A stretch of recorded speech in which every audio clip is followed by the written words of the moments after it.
ఈ బిజినెస్ లో double crown director గా ఉన్నాను. ఈ బిజినెస్ కి రాకముందు అయితే house wife, inter second year qualification, ఆ తర్వాత మ్యారేజ్కి వెళ్ళిన తర్వాత టోటల్ గా ఎక్కడ జాబ్ పంపించే అలవాటు అయితే లేదని చెప్పి జాబ్కి ఎక్స్పీరియన్స్ లేదు. అదేలాగా ఏ బిజినెస్ లోనూ నాకు అనుభవం లేదు. అప్పుడు నాకు బయట అనుభవం ఉంటుందా? No. Total 15 years housewife. అమ్మ వాళ్ళ ఇల్లు తడ, ఆంధ్రప్రదేశ్, మాకు చెన్నై దగ్గర పొన్నేరి అని చెప్పారు, తమిళనాడు. లాంగ్వేజ్ ప్రాబ్లం వల్ల నాకు ఎక్కువగా బయటకు వచ్చే అలవాట్లు కూడా లేవు. ఓహో అని వస్తే నేను ట్రైన్లో 1 అవర్ జర్నీ అమ్మ వాళ్ళ ఇంటికి వస్తాను. ఆ జర్నీ కూడా చాలా తక్కువ, అంటే అక్కడ ఎక్కిస్తే ఇక్కడ దించుకోవాలి, అంతే. అలా ఉంటుంది నా జర్నీ. ఆ టైంలో నాకు బిజినెస్ ఆపర్చునిటీ ఇస్తున్నప్పుడు 3 మగపిల్లలే. వాళ్ళ స్టడీస్ పరంగా తీసుకుంటున్నప్పుడు మా హస్బెండ్ ఒక ప్రైవేట్ ఎంప్లాయ్. ఎడ్యుకేషన్ పరంగా వాళ్ళు ఎదుగుతున్నారు, కానీ ఎంప్లాయ్మెంట్ పరంగా శాలరీ ఎదుగుతుందా? ప్రైవేట్ ఎంప్లాయీస్కి ఎదుగుతుందా? ఇంక్రిమెంట్ కోసం ఇయర్లీ కష్టపడుతూ ఉంటారు. ఒక్క లీవ్ కూడా ఏది, ఒక ఫంక్షన్ కూడా రాడు. దేనికోసం? ఇంక్రిమెంట్, ప్రమోషన్స్ కోసం. కానీ అది ఎవరో ఒకరు లాస్ట్ టైంకి తీసుకెళ్ళిపోతారు. ఇంకా అలాంటి పాలిటిక్స్ జరిగేటప్పుడు మనం ముందుకు రాలేమని చెప్పి ఏదో ఒక ఆపర్చునిటీ వెతుక్కోవాలని ఆయన చాలా బిజినెస్ ట్రై చేసేవాళ్ళు. ఎన్ని బిజినెస్ చేసినా టోటల్ ఫెయిల్యూరే. ఎందుకంటే అనుభవం లేని ఎక్స్పీరియన్స్ కాబట్టి. ఏది అనుభవం ఉండేది కాదు ఏ వ్యాపారంలోనూ. అన్ని పోగొట్టుకున్నాం. అన్ని అంటే ఉండేటివి పెద్ద ఏం లేదు. అందరికి లేడీస్కి ఇచ్చి పంపించేది ఏంటి? బంగారు. నేనైతే ఆ బంగారు ఇచ్చి పంపిస్తే వేసుకునేదానికేమో అనుకున్నా. దాని తర్వాతే అర్థమైంది అవి వేసుకునేదానికన్నా బ్యాంకులోనా ఎక్కడ పడితే అక్కడ కదా తిరిగి వస్తాయా? నో. నేను ఒకటే చెప్తున్నాను, ఇక్కడ ఎంతమంది చెప్తున్నారు, అందరికీ అనుభవమే. మాకు కూడా అప్పుడు అర్థమైంది, నగలు వీటి కోసమే వేస్తారేమో అని చెప్పి.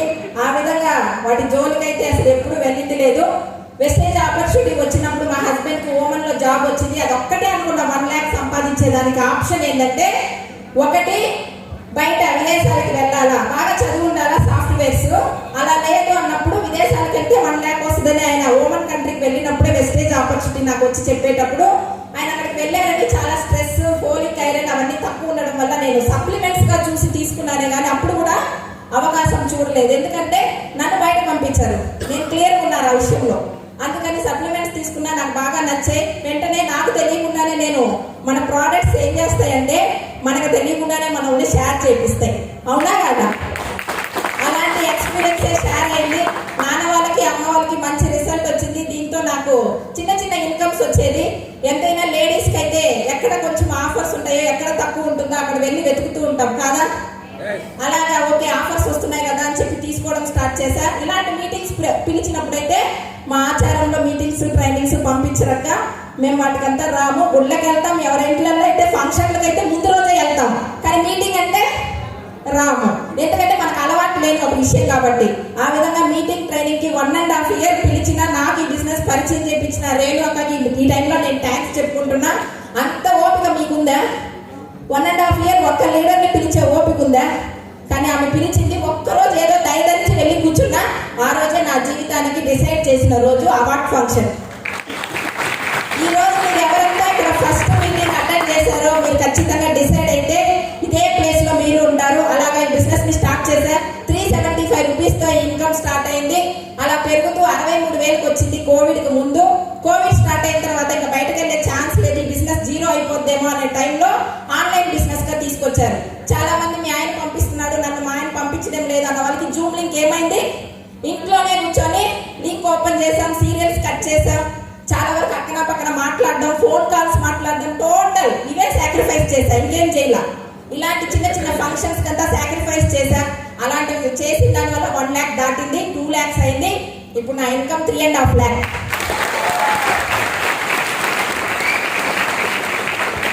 ₹1,00,000 కోసం ఎక్కడి నుంచి ఎక్కడికి వెళ్ళారు? విదేశాలకు వెళ్ళారు. ఎంత? 2 years అగ్రిమెంట్. ఏం జరిగినా రాకూడదు, అలాంటి అగ్రిమెంట్స్కే వెళ్తున్నారు ఇప్పుడు. ఆ విధమైన ప్లేస్ నుంచి ఈరోజు ఫారిన్ కంట్రీస్కి మేము 8 కంట్రీస్కి వెళ్ళేసి వచ్చేసాం. Indonesia, Bali, Abu Dhabi, Dubai, Thailand, Pattaya, Singapore, Vietnam. Next just ఒక 4 days 21st నైట్ ఢిల్లీలో ఫ్లైట్ ఎక్కి 22nd మేము స్విట్జర్లాండ్లో ఉన్నాం. సాధారణ విషయమా? స్విట్జర్లాండ్ దేంట్లో చూస్తాం? స్విట్జర్లాండ్ని టీవీలో చూస్తాం. కానీ ఈరోజు వెస్టేజ్ ఒక అవకాశాన్ని నేను అవకాశంగా చూడకుండా నాకు వచ్చిన గొప్ప వరప్రసాదంగా చూశాను. కాబట్టి నేను ఇలాంటి కాన్ఫరెన్స్కి వెళ్ళాల్సింది. సేమ్ అదేలాగా టీవీఎస్ ఎక్సెల్ ఉండేది. నీ మ్యారేజ్ వెళ్ళినప్పుడు నాకు ఆ 2-wheeler ఎక్కాలంటే నచ్చేది కాదు. ఎందుకంటే స్ప్లెండర్ అలాంటివి ఇష్టం. ఒక 2001 అయినా కూడా పెద్ద బండి అయితే కొంచెం ఇష్టం. అలా పెద్ద బండినే ఇన్స్టాల్మెంట్ లో తీసుకున్నాం, 2 2-wheelers. ఆ డ్యూ కట్టే లోపల ప్రాణం పోయేది. అలాంటి సిచ్యువేషన్ లో ఉన్న మా ఇంట్లో ఈరోజు Honda amaze 11 lakhs worth car ఉంది. అది కాకుండా నేను ఆ కార్లో వెళ్తున్నప్పుడు సార్ 2-wheeler వెళ్తే బాగుండదని ఇంకొక కారు కొన్నా. ఈరోజు ఇంట్లో 2 కార్స్ ఉన్నాయి. సేమ్ పిల్లలకి ఎంత బాగా చదివించాలని ప్రతి ఒక్కరికి ఆశలు ఉంటాయి కదా. సేమ్ అదేలాగా నాకు ఆశ ఉండేది. ఎల్కేజీ యూకేజీ నేను ఎడ్యుకేషన్ పరంగా చాలా ఫేస్ చేస్తున్నాను. చీటీ కట్టడం, ఏదో ఒకటి చేయడం. కానీ ఈ రోజు పిల్లలకి 5 lakhs అయినా 7 lakhs అయినా per year only wastage payment ద్వారా అప్పు తీయకుండా ఈరోజు ఎడ్యుకేషన్ పరంగా మేము 3 పిల్లల్ని ఈరోజు చదివిస్తున్నాం మంచి మంచి కాలేజెస్లో. అది మాత్రం కాదు, డ్రీమ్ హౌస్ అందరికీ ఇష్టం. నార్మల్గా ఒక హౌస్ అంటే మాకు ఉండేది మా మామయ్య కట్టిన ఇల్లు. ఎప్పుడు అది మామయ్య కట్టిన ఇల్లు అంటారు. ఎందుకంటే మేము కట్టిన ఇల్లు కాదు కాబట్టి. మా మామయ్య రిటైర్ ఎస్ఐఏ. అలా ఉన్నప్పుడు ఏదో ఒకటి మనకని స్థలం తీసుకునేది వెస్టేజ్ పేమెంట్ ద్వారానే స్థలం తీసుకున్నాం. ఆ తర్వాత క్రౌడ్ డైరెక్టర్ హౌస్ ఫండ్ వచ్చిన తర్వాత 2-plex హౌస్ 1 crore లో ఈరోజు ఇల్లు కడుతున్నాం. నా లైఫ్ స్టైల్ ఏంటంటే మీకు ఎలా ఉంది అనుకోవచ్చు, నాకు ఎలా ఉంటుంది? ఇది ఇక్కడితో ఆగుతుందా?